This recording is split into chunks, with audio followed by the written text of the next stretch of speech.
दोस्तों सभी को नमस्कार, जोहार। दोस्तों उम्मीद करता हूँ कि आप सब ठीक होंगे। दोस्तों मैं भी ठीक हूँ और आज हम बात करेंगे 9 अगस्त यानी कि अंतर्राष्ट्रीय आदिवासी महादिवस के उपलक्ष्य में। दोस्तों प्रत्येक साल 9 अगस्त को आदिवासी महादिवस मनाया जाता है और लगभग दूसरे कंट्री में भी मनाया जाता है, लेकिन हमारे जो भारत है, भारत में 9 अगस्त को मनाया जाता है। जितने भी ट्राइबल हैं भारत के, लगभग सभी लोग अपने ज़िला में, ब्लॉक में या तो फिर राज्य के जो स्टेट के राजधानी होते हैं वहाँ पे मनाते हैं, या तो फिर कोई ऐसा ग्रुप समूह है तो वो भी अपना लोग मनाते हैं, चाहे वो राजनीतिक पार्टियाँ हों या तो फिर सोशल वर्कर हो। सब लोग धूमधाम से मनाते हैं और मनाते हुए आ रहे हैं। तो आखिर यह सवाल बनता है कि अंतर्राष्ट्रीय आदिवासी दिवस मनाने का ज़रूरत क्यों पड़ा आदिवासियों को, जो प्रत्येक साल वो मनाते हैं। ये बहुत बड़ा सवाल है और इस सवाल में ही बहुत सारे जवाब हैं। तो दोस्तों आप लोगों को मैं बता देता हूँ कि अंतर्राष्ट्रीय आदिवासी दिवस ये आदिवासियों का उन मूल चीज़ों के बारे में बताया जाता है जो उसके पूर्वज ने जो संजोए हुए रखे हैं।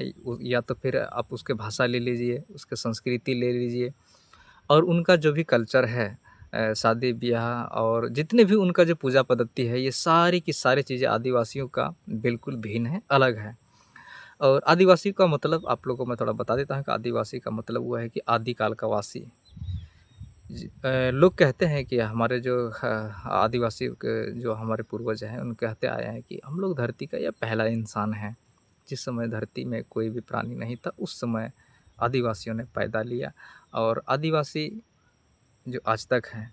और वो पूर्वजों का कहना ये है कि हमारे का जो दादा परदादा जो कहानी हम लोग सुनते हुए आए हैं, वो एक कहानी मैं आप लोगों को बता देता हूँ। चूँकि आदिवासी के पास कोई वैसा ठोस सबूत तो नहीं है, उनका जो इतिहास है उनके दिल और दिमाग में है, जो एक-दूसरे के यहाँ घूमते रहता है, बताते रहता है, वही उनका इतिहास है। उसका कोई आप कहेंगे कि लिखित संविधान तो उतना उसका जो किस तरह से वो विकास करते हुए आया है, उसका उसके पास कोई लिखित प्रमाण नहीं है।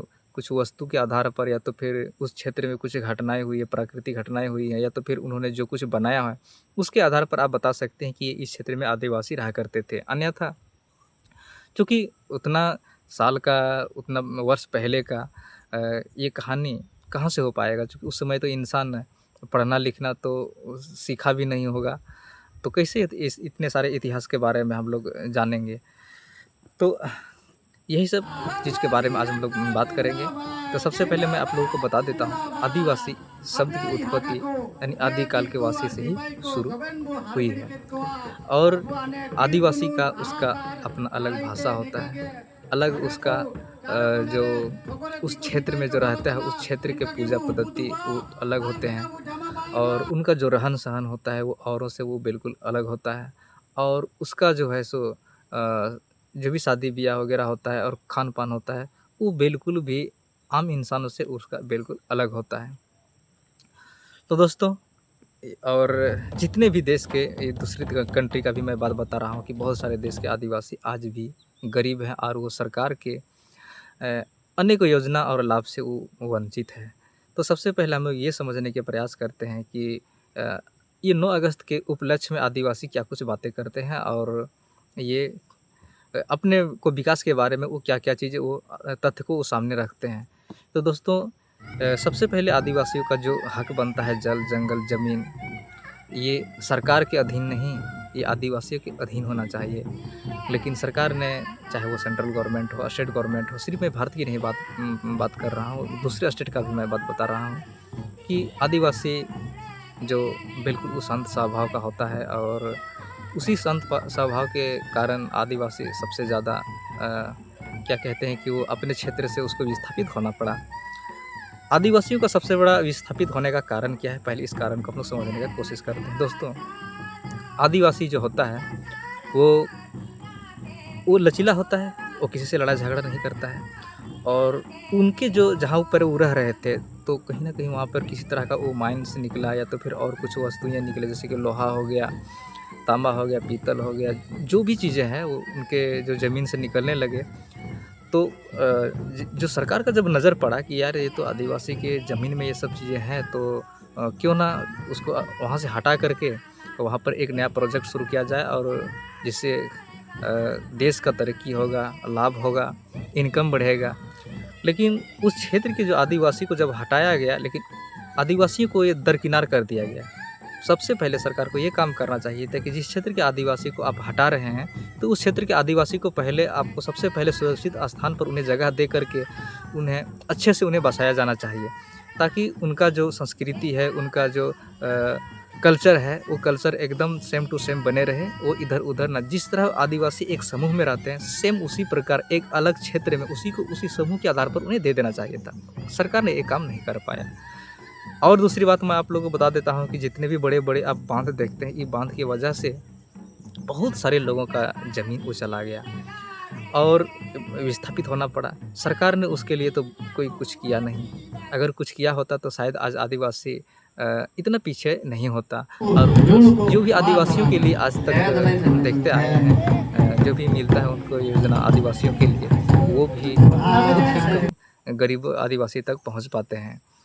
अब ये सरकार को देखना पड़ेगा, या तो फिर सेंट्रल गवर्नमेंट हो या तो फिर स्टेट गवर्नमेंट को उन्हें पहल करना चाहिए कि आदिवासियों का विकास कहाँ तक हुआ है, नहीं हुआ है। एक सरकार अगर चाहेगा तो आज सरकार के लिए ये जानकारी प्राप्त करना कोई बड़ी बात नहीं है, छोटा-सा बात है। सिर्फ़ ये सरकार को उसके मन में ये चाहना चाहिए, उसके मन में ये आना चाहिए कि नहीं, हमें आदिवासियों के विकास के लिए हमें कुछ करना है। तो आदिवासियों के विकास करने के लिए कोई बड़ी चीज़ नहीं है, ये बहुत छोटा चीज़ है। लेकिन लोग अफ़वाह फैलाते हैं कि ये बहुत बड़ी मुसीबत है। ये कोई बड़ी मुसीबत नहीं है। एक गरीब इंसान के बारे में जानना ये बड़ी चीज़ नहीं है, आजकल के युग में ये बहुत छोटा विषय है। तो दोस्तों, अब हम लोग बात करते हैं आंदोलन के बारे में। आप लोगों को मैं बता देता हूँ कि जो भी हिस्ट्री हमने आज तक पढ़ा है, उसमें हिस्ट्री के अनुसार भारत में तो बहुत सारे ऐसे आदिवासी हैं जो लड़ाई लड़े हैं। हो सकता है कि अगर आप लोग जानते हैं होंगे, जो मैं बताने वाला हूँ। हमको सब जो जानकारी हमें मिला है इतिहास के बारे में, जहाँ तक हमने जो पढ़ाई किया है, कि तिलका मांझी जो भागलपुर के हैं, जो भागलपुर से उसका आंदोलन संबंधित है, उन्होंने सबसे पहले क्लीवलैंड को मार गिराने का काम किया। उसका हमें जो इतिहास हमें मिलता है, जो 1770 से लेकर के 1785 तक वो लड़ाई लड़ते हैं। यानी कि 15 साल वो लड़ाई लड़ते हैं। तिलका मांझी ही एक ऐसा जो भारत का जो प्रथम विद्रोही था, जिन्होंने अंग्रेज़ों को मार गिराने का काम किया था। और हो सकता है कि आप लोग अगर जानते होंगे तो कृपया आप लोग कमेंट करके ज़रूर बताइएगा। ये मैं आप लोगों को जो हमको जानकारी था, वो जानकारी मैं आप लोगों को बता रहा हूँ। तो भारत में इसके बाद सिद्धू कान्हू, तिलका मांझी हुए, बिरसा मुंडा हुए, और कौन टंट्या मामा नाम करके, जो हमें उतना जानकारी नहीं है, और मैं कोशिश करूँगा कि उसके बारे में भी मैं अच्छा से मैं जानने की कोशिश करूँगा। और भी बहुत सारे ऐसे हमारे वीर सपूत हुए हैं जिन्होंने बढ़-चढ़ कर के हिस्सा लिया। आदिवासी कभी भी किसी से वो लड़ाई झगड़ा नहीं करता है। जब भी वो अगर लड़ाई लड़ता है तो उसके जल, जंगल, ज़मीन को लेकर के ही वो लड़ाई लड़ता है। हम इतिहास भी जब पढ़ते हैं तो उसका संबंध जल और जंगल, ज़मीन से ही है।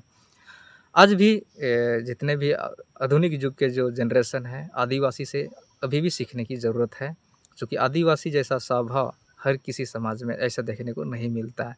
जिस दिन आदिवासी के स्वभाव के हर इंसान हो जाएँगे, उसी दिन समझ लेना कि कोई भी देश वो आराम से वो तरक्की करेगा, और वो आपस में लड़ाई झगड़ा वो नहीं करेंगे।